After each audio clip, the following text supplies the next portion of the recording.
Hello students, good morning, how are you. So आज हम आपको हिंदी के वितान भाग में दूसरा लेसन है जूझ, आनंद यादव द्वारा लिखित है। इसके बारे में आज वर्णन करेंगे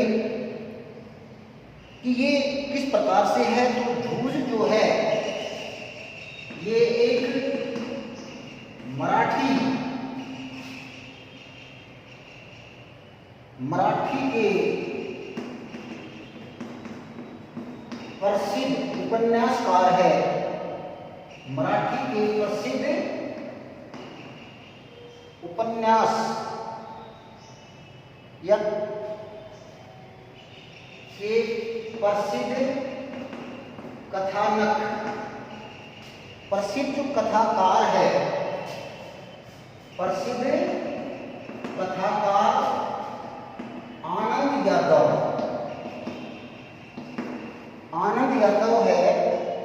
उसके चर्चित उपन्यास का एक अंश है। उपन्यास का एक भाग है, उसका एक अंश ये है, इसके अंदर दिया हुआ है। इसके अंदर एक किशोर है, यंग जो एक लड़का है, उसके बारे में वर्णन किया गया है कि उसने अपने जीवन के बारे में बताया गया है। तो यहाँ पर इसमें जीवन के संघर्ष,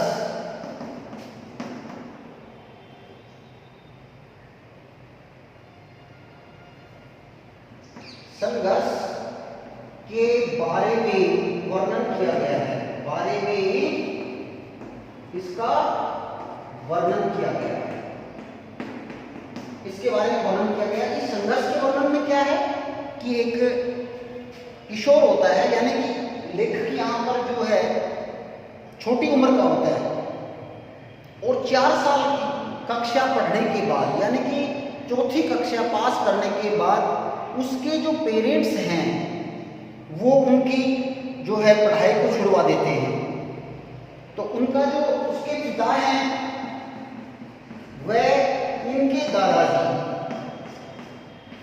ये उसकी पढ़ाई को छुड़वा देते हैं। क्यों? क्योंकि उनके पिता तो एक कामचोर थे, वो तो काम वगैरह करते नहीं थे। और इनके दादाजी है, जो दादाजी है उनकी उम्र ज़्यादा हो चुकी थी। इस वजह से उनके जो खेत वगैरह के कार्य थे, खेत के जो कार्य हैं उसमें सक्षम नहीं थे, इसलिए कम उम्र में ही इस बच्चे के बारे में, यानी कि जो हमारे लेखक हैं, इनके ऊपर बोझ डाल दिया जाता है। और खेतों में जैसे पानी देना, फसल के दौरान उसमें नड़ा वगैरह करना, उसकी कटाई के बारे में, और इस प्रकार से और जो है। और लेकिन यदि इस बात के लिए वो मना कर देते थे तो दादाजी उसकी पिटाई करते थे। यदि खेत में जाने के लिए मना करते थे या कहते थे कि मुझे पढ़ना है, तो उसके दादाजी उसकी पिटाई करते थे। और इसके लिए वो जो है अंदर ही अंदर योजना बनाने लगा कि क्या किया जाए, क्योंकि पढ़ने में उसका इंटरेस्ट था। और इस वजह से उसने एक ये बताया कि उसने कोशिश की और ये बात अपनी माँ को बताई। किसको बताया? अपनी माँ को बताई। और उसकी माँ जो है, आप सभी जानते हैं कि माँ की ममता बच्चे के प्रति बहुत ही दयावान होती है, इसलिए उसकी भावनाओं को समझा उसने कि इसका मन पढ़ाई के अंदर है और ये पढ़ना चाहता है। लेकिन उसकी माँ भी मजबूर थी कि वो भी अपने पति से या अपने जो ससुर हैं, यानी उस बच्चे के, यानी कि लेखक के दादाजी हैं, उनसे बात नहीं कर सकती थी, वो भी डरती थी। तो उसने क्या किया कि उसने एक व्यक्ति हैं,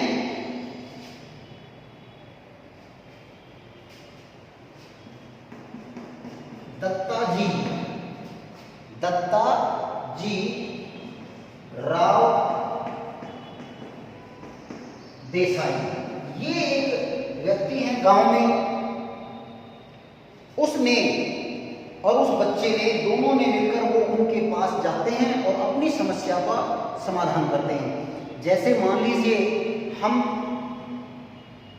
जैसे कोई गांव है, गांव में मौजूद व्यक्ति होता है सरपंच, नगर में मौजूद व्यक्ति होता है पार्षद। तो जैसे हम अपनी बात मनवाने के लिए पार्षद के पास जाएं, तो इस प्रकार से जो दत्ता जी हैं उसकी गांव में अच्छी चलती थी और सभी व्यक्ति उसका मान सम्मान करते थे। तो जो दत्ता जी राव देसाई हैं उनके पास उसकी माँ और बच्चा जाता है और वो अपनी सारे मन की बात जो है लेखक और उसकी माँ जो है वो अपने सारे मन की बात को बता देता है।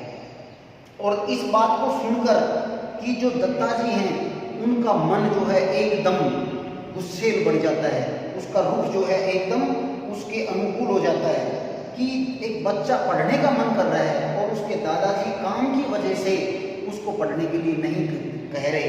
और फिर बाद के अंदर उसने क्या किया, उसने कहा कि अभी जनवरी चल रही है। कौन सा महीना चल रहा था? जनवरी चल रही थी। और उसने बताया कि जनवरी में वो स्कूल में एडमिशन कर सकता है, जा सकता है। तो जनवरी महीने में जब उसने एडमिशन किया तो पाठशाला में जनवरी में उसने एडमिशन किया और वो जनवरी में एडमिशन 5वीं कक्षा में करके वो पास होकर आगे बढ़ सकता है। और इस प्रकार से उसका 1 साल बच जाएगा। लेकिन पिता जो थे इस प्रकार सुनकर वो बहुत ही उसके ऊपर क्रोधित हुए। और जो उसके पिताजी थे वो एक रकमा बाई है जो नाच गाने और इस प्रकार का काम करती थी, उससे के पास जाते थे और वहां पर अपना जो है रहते थे। और इस प्रकार से जब उसकी माँ ने उसके पिता के बारे में बताई कि इस बच्चे की पढ़ाई इस कारण से रोक दी गई है कि जो मेरे पति हैं वो रखा बाई के पास रहते हैं, वहां जाते हैं। और इस प्रकार से वो जो है उसके जो दत्ताजी थे, कौन थे? दत्ताजी राव जो देसाई थे वो गुस्से में आ गए उसके पिताजी के बारे में। अब भाई ऐसे इस प्रकार से जो है एक अपने बच्चे की जो है पढ़ाई इस कारण से रुकवा रहा है कि उसकी वजह से कारण से हुआ। और उसने तुरंत ये कहा उस बच्चे को भी और उसकी माँ को भी, यानी कि जो हमारे लेखक हैं उनकी माँ को और बच्चे को बताया कि वो आपके दादाजी को बताना। फिर एक बात और है कि वो प्रार्थना करते हैं दत्ताजी राव से कि जब हम आए हैं आपसे मिलने के लिए तो इस बारे में हमारे दादाजी को या हमारे पिताजी को बताया ना जाए, वरना वो हमारे पर गुस्सा होंगे। तो ये बात उसने मान ली और उसने इस बारे में नहीं बताया। तो अब इस प्रकार से जो है जब दादाजी राव साहब के जो राव देसाई जी के सामने जब आते हैं तो उससे पूछा जाता है कि आप स्कूल के बच्चों को क्यों नहीं भेजते। तो उसमें वो कहता है कि कौन सी, उस बच्चे के सामने कहता है कौन सी क्लास में पढ़ता है। तो वो कह रहा है, उत्तर देता है कि पहले वह 5वीं में पढ़ता था, अब पाठशाला नहीं जाता। तो जब उसने कहा कि पाठशाला नहीं जाता तो उसने बताया, उस बच्चे ने यानी लेखक ने बताया कि मेरे दादाजी ने स्कूल जाने से मना कर दिया था। अब और कहने लगे खेतों में पानी देने का काम करना है और भी काम करने हैं, खेतों में काम किया कर, पढ़ाई उसने छुड़वा दी। तो इसके ऊपर जो है उसने राव साहब के जो है उसको बताया कि इसका पूरा नाम क्या था? रत्नापा राव देसाई देवता, ये इसके में पूरा नाम था। उसने सारी बात बताई और वो कहने लगे उसके दादाजी को फटकारते हुए कि खुद खुले सांड की तरह तो घूमता है, लुगाई और बच्चों को खेती में जोतता है और अपनी मौज मस्ती के लिए लड़के को बलि चढ़ा रहा है। और इस प्रकार से वो उसको भली बुरी कहता है। और यदि तू इस बच्चे की फीस को नहीं दे सकता तो कल से ये पाठशाला जाएगा और मास्टर जी को फीस देगा और मन लगाकर पढ़ना और इसकी साल बचानी है। और इस प्रकार से जो है दत्ताजी राव ने उस बच्चे को यानी कि लेखक को स्कूल में भेजने का निर्णय उसके दादाजी पर थोप दिया। और वो फिर 5वीं क्लास में जाकर वो बैठ जाता है। और बैठ जाता है और वो उसके दादाजी से कहता है कि आज से सभी कार्य तू करेगा, खेत का काम भी खुद करेगा और भैंस वगैरह जो चराएगा वो भी खुद करेगा। हाँ, लेकिन ये है कि छुट्टी के बाद ये थोड़ा बहुत घंटे 2 घंटे आकर तेरी मदद कर सकता है, लेकिन पढ़ाई के समय और स्कूल के टाइम के अंदर वो उसके दादाजी को कहता है कि ये काम स्वयं तेरा होगा। तो इस प्रकार से वो मान जाते हैं और उसका 5वीं कक्षा में वो एडमिशन करवा दिया जाता है और वो वहाँ क्लास में जाके बैठता है। अब क्लास का माहौल है तो वो देखते हैं, आपने भी महसूस किया होगा कि जब एकदम स्कूल चेंज होकर एकदम या क्लास में नई क्लास में आते हैं तो जिस स्कूल में मान लीजिए आप यहाँ से दूसरे स्कूल में जाते हैं, दूसरे से कोई यहाँ बच्चा आता है तो एकदम आप नए होते हैं। हो सकता है कि एक या मोहल्ले के 1 या 2 बच्चे उसके परिचित हों, बाकी सभी अनजान होते हैं। और क्लास के अंदर कुछ शरारती बच्चे भी होते हैं जो नए बच्चों को परेशान करते हैं। तो इस प्रकार से 1-2 बच्चे ऐसे थे जो उसके साथ शरारत करते थे और कभी जैसे उसके साथ मजाक उड़ा दिया और उसका जो गमछा है वो उसको उठाकर और वो जो है उसको टीचर की टेबल के ऊपर रख देते हैं। इस प्रकार से जो है उसको परेशान भी करते हैं। अब जो है इसमें उसके बाद जो है वो जो है किशोर जो लड़का है, यानी कि वो कभी उसकी शरारती बच्चे हैं, छुट्टी के बाद जैसे वो जाते हैं तो धोती कुर्ता पहनता है, जो लेखक है वो तो उसकी धोती जो है वो खोल देते हैं। तो इस प्रकार सारे बच्चे हंसने लग जाते हैं और इस प्रकार नया जो बच्चा यानी कि लेखक है वो एकदम जो है घबरा जाता है और मन उसका निराश हो जाता है। और इस प्रकार वो अगले दिन अपनी माँ से जाकर कहता है, माँ मेरे लिए दूसरे कपड़े खरीद के लाओ। तो उसकी माँ जो है उसके लिए और कपड़े यानी कि चड्डी बनवा देती है और एक टोपी दिलवा देती है बाजार में जाके और वो स्कूल पहनकर उसको जाने लगता है। अब वहाँ पर एक बच्चा और भी है, बसंत पाटिल। ये कम उम्र का बच्चा है, छोटी उम्र का बच्चा है, लेकिन इसको क्लास का मॉनिटर बना दिया जाता है। क्यों बना दिया जाता है कि ये सबसे होशियार बच्चा था क्लास के अंदर और सबसे कम उम्र का भी था और पढ़ने में लेकिन बहुत होशियार था, स्वभाव का भी शांत था और घर पर बैठकर पढ़ाई करता था। इसलिए जो टीचर हैं उसने उसको मॉनिटर बना दिया जाता है। तो और सबसे सवाल जांचने को भी लगा था। जो बसंत पाटिल था वो धीरे धीरे जो है गणित उसकी समझ में आने लग गया था और इस प्रकार से जो है धीरे धीरे वो स्कूल जो गणित के सवाल है वो जांचने लग गया था। और इस प्रकार से यही नहीं, अब उसका दोस्त भी बन चुका था और खुद खुश होकर उसको आनंदा के नाम से कहने लगे। तो टीचर जो है उसको आनंदा के नाम से बुलाने लगे थे। इसको बसंत पाटिल को आनंदा के नाम से बुलाने लगे थे, इस नाम से बुलाने लगे थे। और इस प्रकार जो पाठशाला में सर थे मराठी के, क्या थे, एक नए सर थे मराठी के,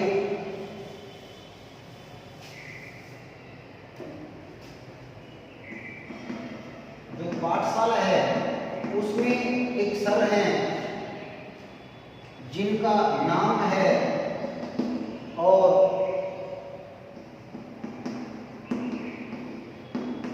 सौदेव गेकर। ये मराठी के भाषा के शब्द थे, लेकिन